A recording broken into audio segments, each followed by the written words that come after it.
We start today a new series.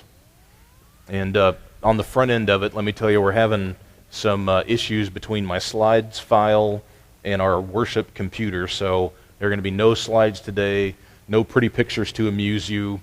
Hopefully my words will be enough.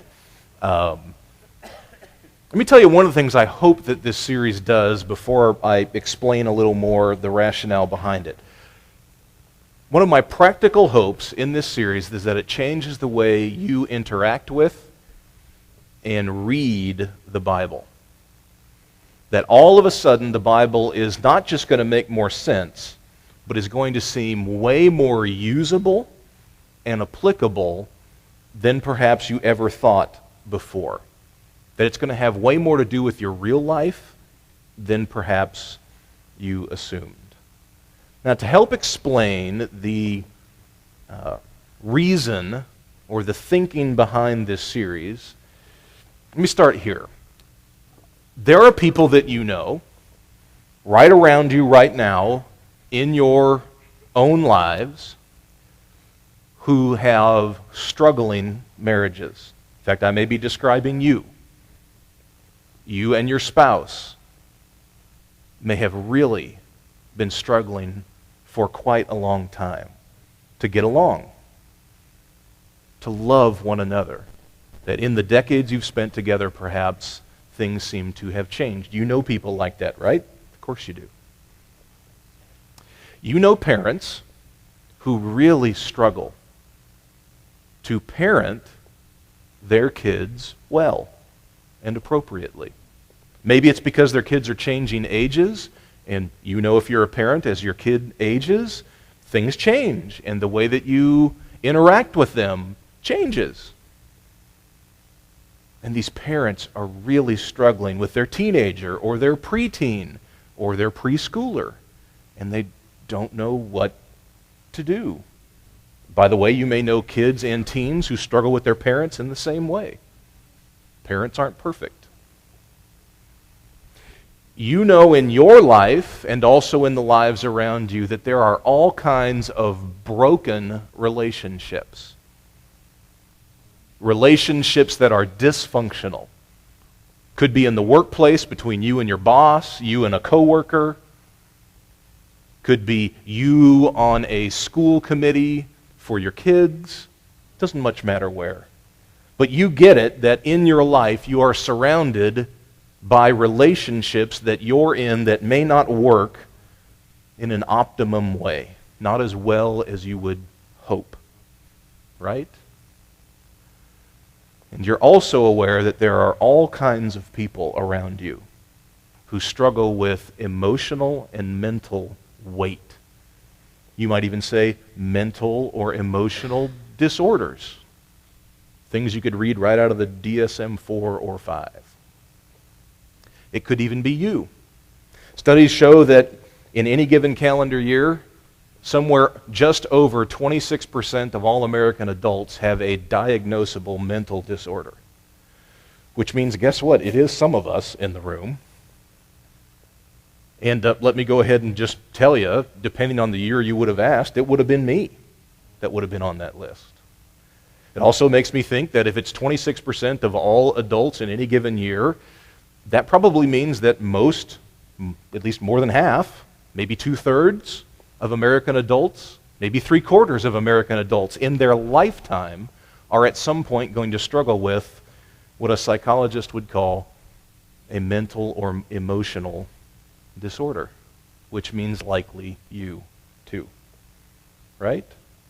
This is the real world in which we live. It is full of the things I am describing. What do we do for people with hurting marriages? Parents who struggle with their kids and on down the line. Well, there's any number of things that we do. You're compassionate people. You try to offer yourself to those people. You say, let's spend some time together. I'll take you to coffee. I'll listen to your hurts. This is helpful. This is therapeutic. It's good of you to do that. You say, I'll pray for you. This too is good for you to do. Maybe one of the best things you can do for people. Absolutely. Perhaps things are bad enough for someone emotionally or in their marriage or with their kids that you suggest, man, maybe you should go see a counselor. I mean, you're so crazy, they're the only ones that can help. And if you wouldn't say that, you've at least thought that about somebody in your life, right? Sure you have. And so we say to the people who are broken and hurting, go see a mental health professional because, they can put your life back together. And you know what? That's very helpful. I, at certain times in my life, have been helped by mental health professionals. I'm happy to say that and happy to advocate for them. We might even say that, if you're struggling enough, part of what that mental health professional may do is put you on medication to get your brain chemistry right. We've learned a lot about brain chemistry in the last 100 years. It's very helpful to be on the right kind of medication if you get your neurochemistry kicked out of balance bad enough.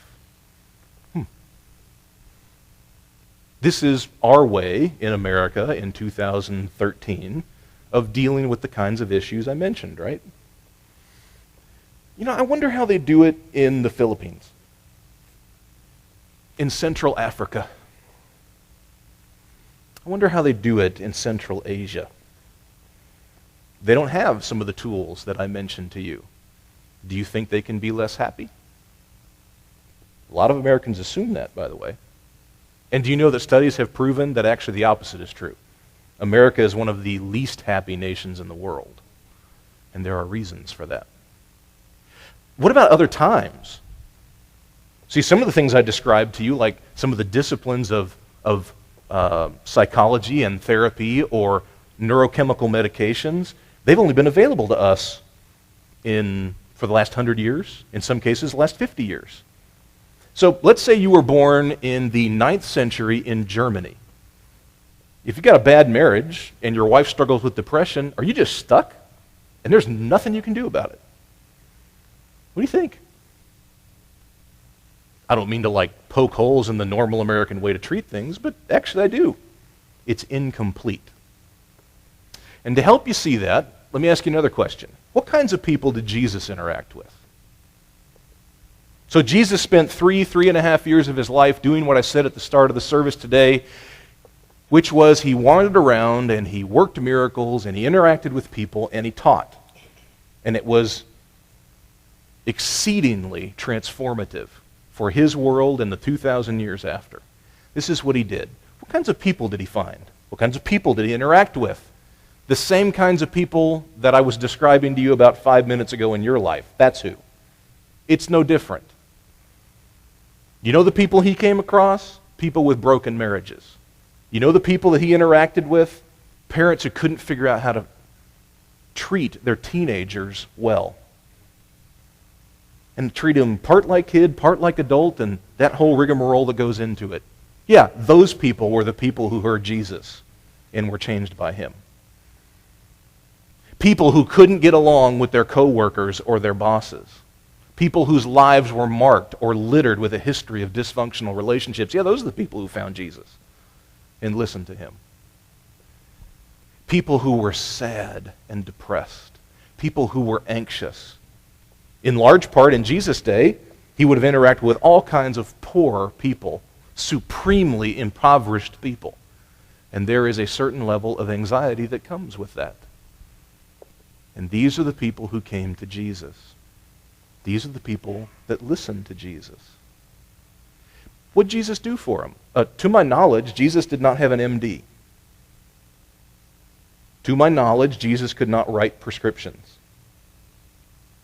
To my knowledge, he didn't carry around a couch, a leather couch that sells for about $2,000 at Art Van that you could sit on and lay down on and spew your feelings or talk about your dreams to Jesus. This is not what he did. Not that those things are bad, but that's not what Jesus did. What did Jesus do?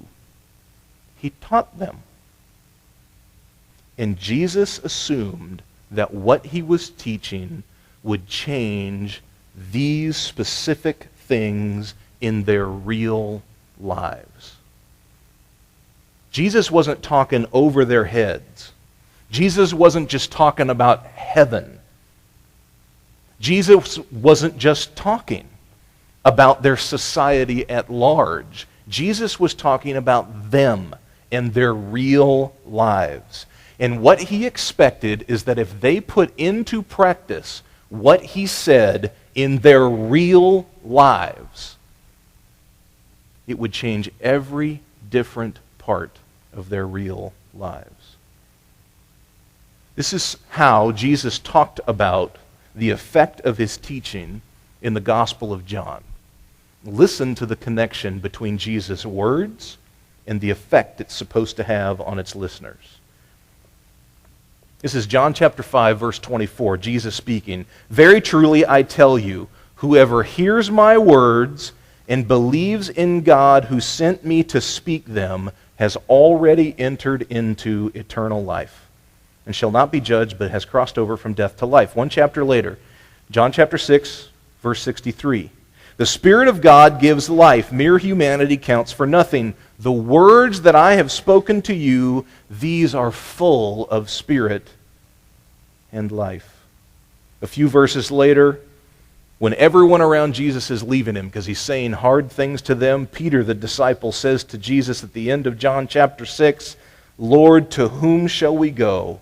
You alone have the words that bring eternal life." In John chapter 10, verse 10, Jesus says very simply about himself, "I have come to bring you life and to bring it to you in the full." What's that mean? Jesus means that if you put into practice what he teaches, he's going to change your life. And he's going to give you a new kind of life. He's going to give you what the Bible calls eternal life, which is not just about the future. It's about radically changing your life now. You shift from the life that most of us know to the life that we can have that you see in Jesus. The life he practices, the life he led. You can have that if you just begin to put into practice his teaching.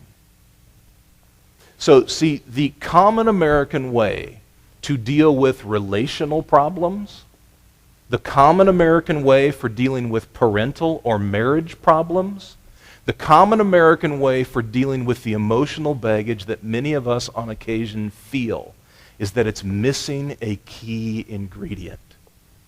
And the key ingredient is Jesus' words. The teaching of Jesus. Jesus assumed that his words, his teaching, could change a life, could change the grist and the relationships of a life if you just did it. And we're going to, over the next month, experiment together in reading the Bible that way. That your marriage and your parenting and every broken relationship in your life and even your internal dialogue that can feel so dissonant and so broken sometimes, the emotions you carry with you, Jesus intended to change those things, and he intended to do it simply through his teaching. And that we are missing that key part of how we often talk about and even treat those things. In modern America, yes, even in churches. Here's where we're going to start this experiment. This is a passage that you know. This comes from the Gospel of Matthew, chapter 11, verses 28 and 30. I suspect that if you've been in church before, you know these words, which will be helpful since you can't see them on the screen today. Jesus finished by saying, "Come to me, all of you who are weary and are carrying heavy burdens, and I will give you rest. Take my yoke upon you and learn from me, for I am gentle and humble at heart, and you will find rest for your souls. For my yoke is easy and my burden is light." Because we don't have the words on the screen again, let me read it for you again, just so you can get those words in your head. Jesus finished by saying, "Come to me, all of you who are weary and are carrying heavy burdens, and I will give you rest. Take my yoke upon you and learn from me, for I am gentle and humble at heart, and you will find rest for your souls. For my yoke is easy and my burden is light. This, on the face of it, seems to have nothing to do with your marriage, your kids, your relationships, your emotions, or your mental state of mind, right? Except that Jesus presumed that everyone who heard his teaching, this is part of his teaching, Jesus assumed that everybody who heard these verses, no matter who they are and what their issues were, could begin to be deeply, irrevocably changed if they just listened and took it to heart and used it. So let's talk about these well-known verses at the end of Matthew chapter 11. Jesus begins those 3 verses by saying, "Come to me, all of you who are weary or heavy burdened, and I will give you rest." What's Jesus mean?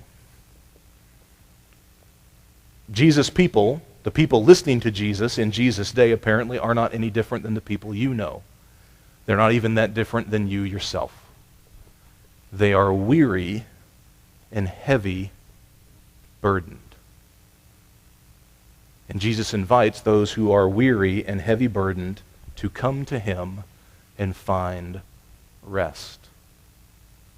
In Jesus' day, some of the burdens that the people who were listening to him carried around would be things that would come from the culture. Many of the people that Jesus interacted with were not middle class.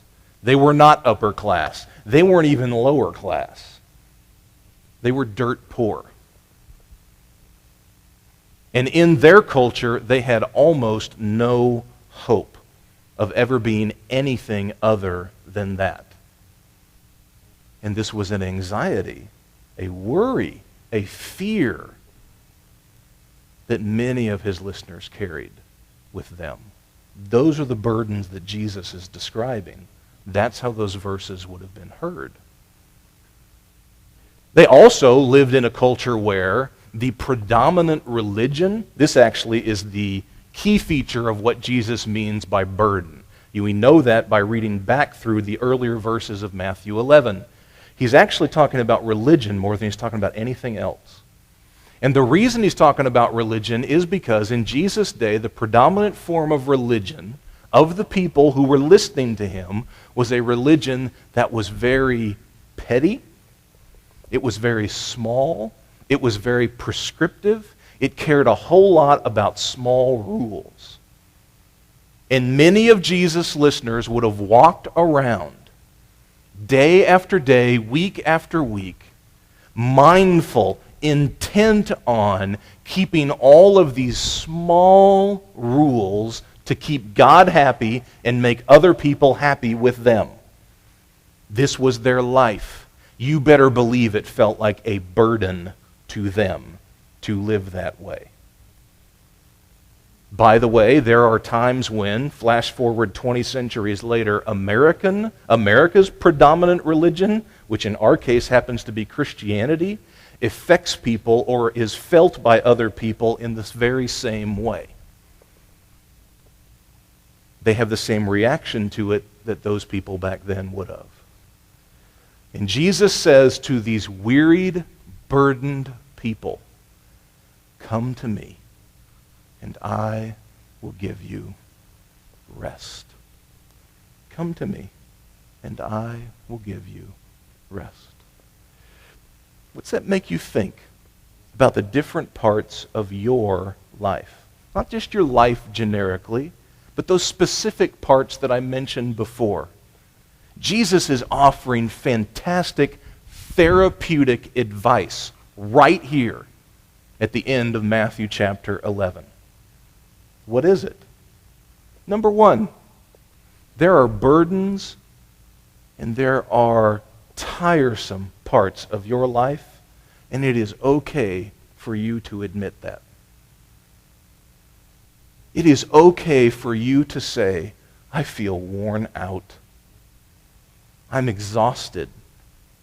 I feel the weight of expectations that other people put on me. I feel it. And you need the room in your life to be able to say it. Your spouse needs the gift from you to be able to say it. Husbands, your wife needs to be able to do it without you fixing it. Because many of us males have fix-it disease. And if somebody tells us that something's wrong, we inherently think that we need to fix it. As if our own lives are all that fixed anyway.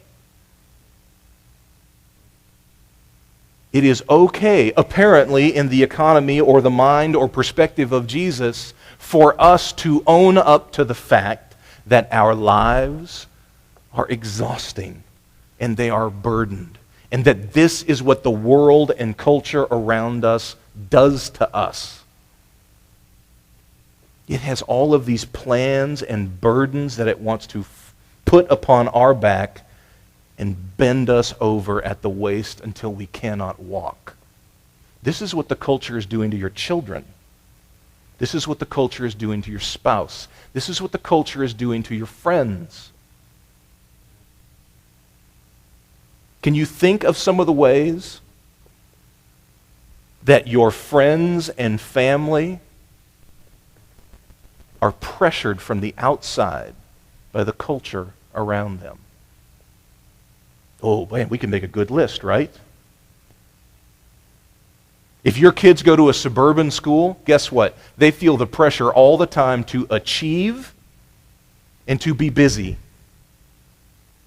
And you as a parent can latch on to the words of Jesus, who is far smarter than the culture around us, and say to them, you're tired, you're burdened. This is what the people around you are doing to you. Let's heed Jesus' advice and pause and find rest. Maybe there are worse things in the world than not being a straight-A student for your junior in high school. They used to say in pastor school, which is called seminary, that A students made bad pastors. C students made great pastors. I was an A student. It explains a lot. You see it? Jesus is talking about real life. People are burdened and are weary. The people in your life are burdened and weary. Give them the freedom to say it. My son right now is going through something at school that honestly, it is very emotionally hard on Heather and I. He has got kids in his class who bully him all the time. And look, number one, my son is hard to bully because he's an easy guy to like. On the other hand, he also has no filter between his brain and his mouth. So on the other hand, he's probably very easy to bully because he says things he shouldn't. But as a parent, it is so hard for your kid to come home every day and sometimes to cry to you that he's being bullied at school. But Jesus would say to me, hey, Dad, you know what you need to do? You need to give your son the chance to come in and find you on the couch and to put his head on your shoulder and to cry that people are being mean to him at school. And don't try to fix it. Don't try to tell him these are small problems, right? Oh, this is not a big deal. Look, there are people starving in Ethiopia. I'm sure that's bad too. But for my little 8-year-old, it's crushing him that people are mean to him at school. He's just found out the world is not a safe place and people aren't always nice. It stinks when you find that out. Now you give him the room to do it. Hey, it's okay to feel worn out and burdened. This is what the world does to you. And parents and spouses, you need to be especially advised. Religion can be a terrible culprit in casting burdens on people or making them worn out. And you need to watch that. In this part of the woods, you're going to have all kinds of Christian people interact with your kids, your friends, your wife, your husband. And sometimes it's fantastic Those interactions are great. It's mutually respectful. They build one another up. It's awesome. And sometimes it's the exact opposite of that. And if you haven't had it happen yet, you're going to have somebody tell your kid or your sister or your wife, boy, I don't think good Christians act like you do. Really? Because God gave you the dictionary definition of what a good Christian is? Really? I don't think a good Christian person would listen to the music you do. I think a good Christian person would go to church on Sunday night. I think a good Christian person would be involved in my church's youth group. I think a good Christian person wouldn't be Catholic. And on down the line it goes. And it wears you out. As you'll hear me say a little later, that we know from this passage alone that is Christianity wrongly practiced. Because that is not the effect it's supposed to have on people. This is the burden that you and I carry with us all the time. Don't miss the other key feature of that first phrase in this small passage in Matthew 11. Jesus says, "Come to me, all of you who are weary and heavy burdened, and I will give you rest." What are you supposed to do with your burdens and your exhaustions? You don't carry them yourself. Jesus assumes that those things in our life are too big for us to fix. They are too big for us to handle. And so he is reminding his listeners, hey, these are things somebody else needs to carry for you, and that somebody else is me. The first 3 steps of the 12-step programs that you know as AA or NA or SA or any other kind of thing that ends with A is simply this. You figure out that your life is unmanageable and you toss it to your higher authority or your greater power and you say, I can't do this anymore. And it is such a deeply Christian admission. And is precisely what Jesus is describing in Matthew 11:28. My life is burdened and it is tired, and I cannot carry it myself. And Jesus says, that's fine. Then you give it to me. You need to cultivate a home with your spouse and with your kids where you do this on a regular basis. This is hard, by the way, for families to do, because when we encounter problems in somebody's life, whether it's one of your kids or your spouse, it doesn't matter whose, when we encounter a problem, we have a herd mentality in the best sense of that phrase. We all gather around it and we try to figure it out and fix it. And that can be helpful. Here's the problem. Jesus says there are going to be hurts and there are going to be exhaustions and there are going to be burdens that just come along with life that you, even all of you together, collectively in your family, cannot carry. And the only appropriate answer is to give them to Jesus. That's what he says. It's the only way to find rest, in fact. You want to change the dynamic of your home? You guys need to consciously and deliberately do that together. You need to be willing to admit, A, there are things we can't fix, and B, the only right answer to those things is to together pray together and to give them to God. You know where a lot of your own anxieties come from? I speak as someone who struggles with chronic depression. And sometimes it's better than other times, and sometimes it's terrible. You know where a lot of that comes from? Yeah, I've probably messed up my brain chemicals, absolutely, no doubt. Like that's the only thing wrong with my brain. No. You know what's wrong? I carry things around that I should not carry. I do not heed the timeless advice of Jesus, who said, there are things in your life, hurts and burdens, fears and exhaustions, that the only thing you can do is give them over to me. And if you have to do it 1,001 times because your hands are locked tight on it, then that's okay. But let it go. Let it go. And give it to me. This has a tangible, measurable effect on your emotions and your mental state of mind. That's why the words of ancient Jesus can change a modern life, not just an ancient one. You see that? Jesus goes on in that passage to say, "Take my yoke upon you and learn from me, for I am gentle and humble at heart, and you will find rest for your souls. For my yoke is easy and my burden is light." Jesus said to his listeners then and now, if you really want to change your real life and the real relationships that you have in it, the antidote is that you need to be yoked to me. You need to put on what he calls his yoke. He has in mind there a metaphor that someone 2,000 years ago in his world would have readily identified. It's an agricultural metaphor. You have to imagine two ox in a yoke together, pulling like a cart or a plow in a field.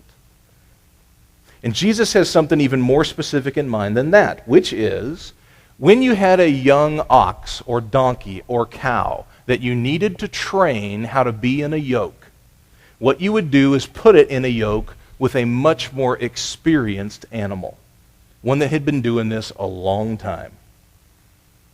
And that more experienced animal would teach the new animal how to go about the work that required the yoke.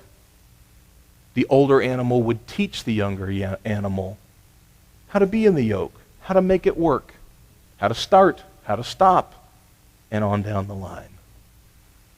And Jesus says to all of us who are listening, who live lives that are characterized by being tired and burdened, you need to come next to me and get in my yoke with me. You need to take my yoke upon you. Why? Because he's way better at this than we are. That's why. There is a yoke, and in it, on one side is Jesus, and the other side is empty. And he is saying to all of us who never get really anything more than a D+ in life, why don't you come alongside me and put yourself in that open spot in the yoke and just walk alongside me? And for us, 2,000 years after Jesus, that means we read Jesus. We understand what he said. We begin to adjust our lives and live according to the things he said and the things he did, the things he taught, the values he had and extolled. And as we do that, we begin to get a little better at this thing called life. We begin to be a little different to the people around us because we're being trained right there alongside the Master himself, Jesus. We have taken his yoke upon us. Husbands and wives, if you are both Christians, this is probably at least somewhat true if you're in a marriage where only one of you is. What is your chief function in the life of your spouse? Just think for a minute. What do you think our culture would say to you? Well, it's to love them. Great, what's that mean? Does it mean that, in about 4 days, that you need to make sure that you visit a jewelry store and get nice balloons and red roses and fawn all over her at Valentine's Day? Is that what it is? You go on dates periodically. Is that what it is? Is it that you try to stay out each other's lives enough or not mingle enough that you don't fight, at least in front of the kids? Is that what the goal of marriage is? That you pay your bills together and are responsible together? Is that what the goal of marriage is? From a Christian standpoint, here's the goal of marriage: to help your spouse be a disciple of Jesus. That's what it is. And those other things I said can be helpful. They can be romantic. They can bond you together. But you're Christians together. Your job, your number one goal is to help them be yoked to Jesus. And in their life, to be learning from the Master himself, walking alongside him, how to pattern their life not after everybody else, but after him, and how he might live if they were in their shoes. This is your goal. This is what your influence in your spouse's life is supposed to be all about. When was the last time you had a conversation with your spouse that had anything to do with their spiritual growth, goals, or their Christian commitment? And what they wanted to do next as a follower of Jesus. That's the point, everybody. That's the point. Guess what your goal is as a parent to your kids? To help them be yoked to Jesus. It is not to have compliant kids. That would be nice. It's not to have disciplined kids, though that's very helpful. It's not to make them hard workers, though that will serve them well over the course of their life. Parent, do you know what your chief job, your primary role is in the life of your kids? It's to help them be yoked to Jesus.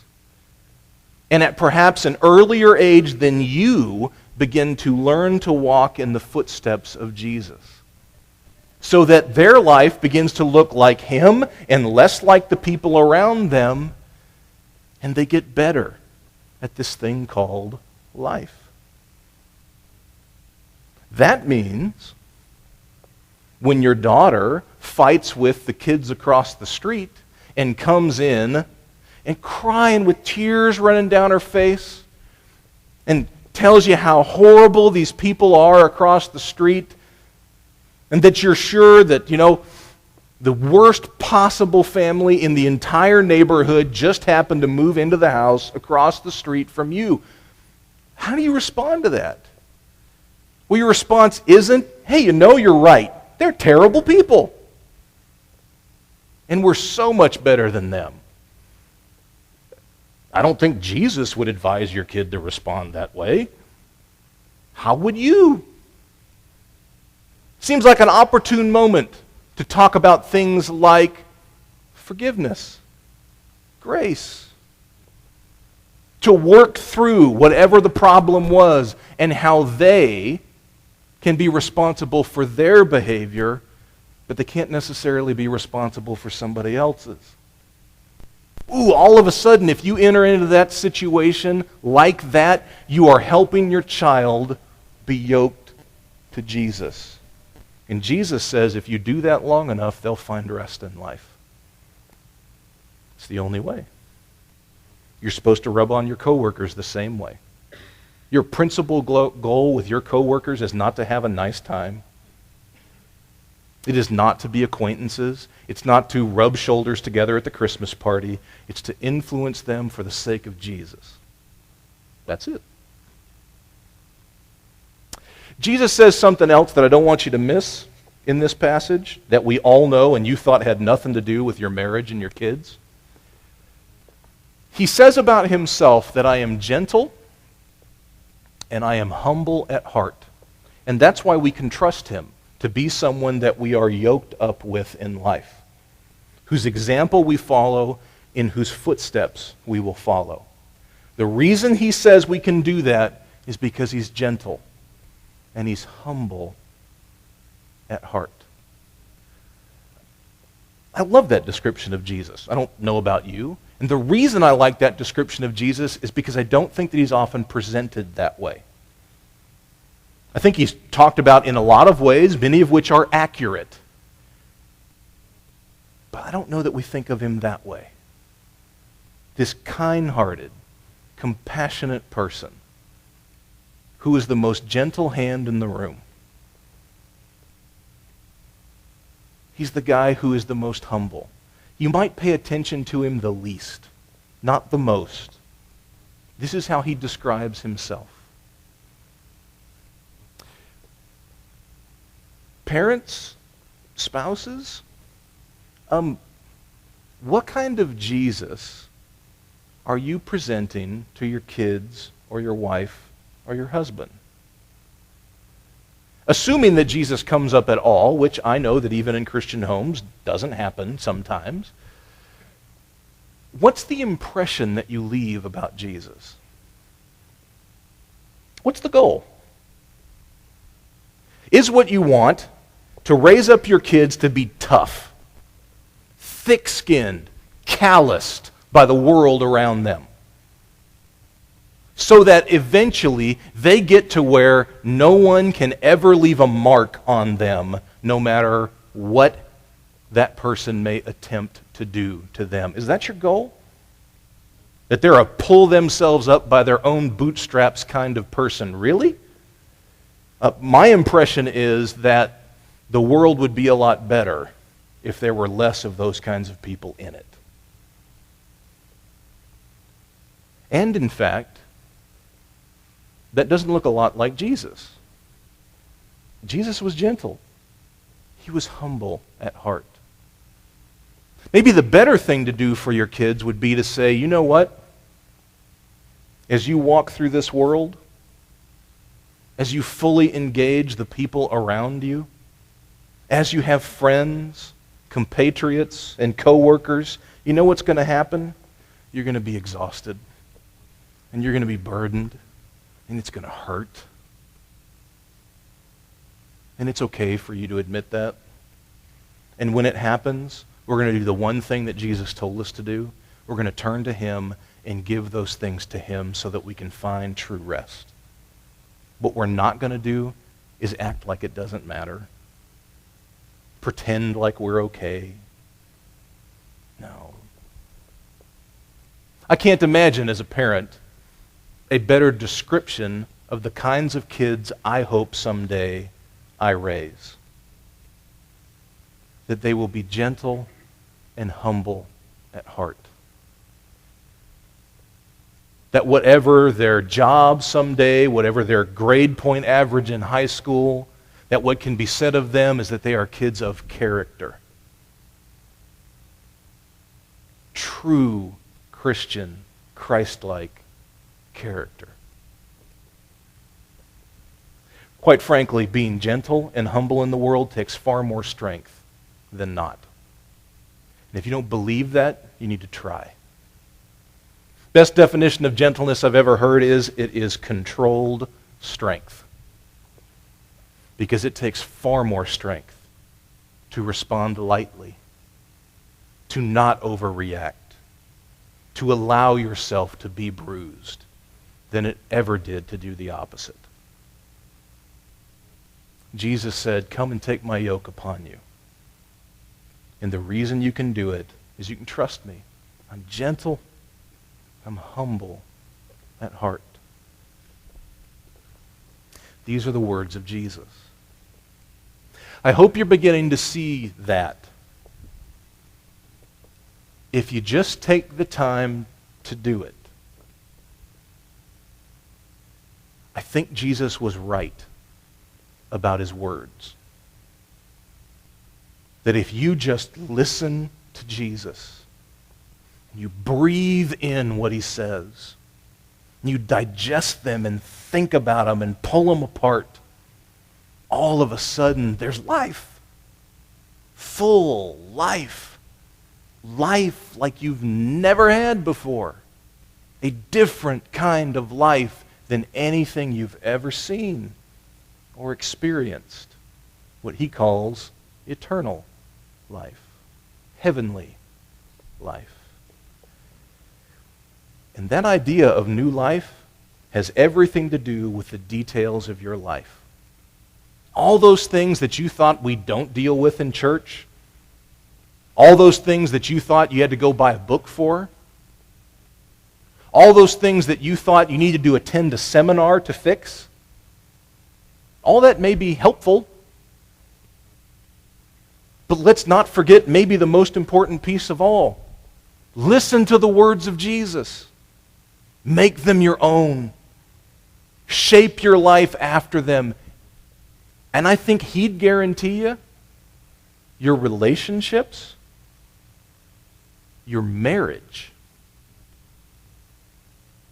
your kids, and the way you parent, and even your internal emotional life will be changed. In the words of Matthew 11, you'll find rest. I told you in the promo card for this series, I think if you take the time to listen well to those life-giving words of Jesus, you really will find that he may well be the greatest therapist you've ever had.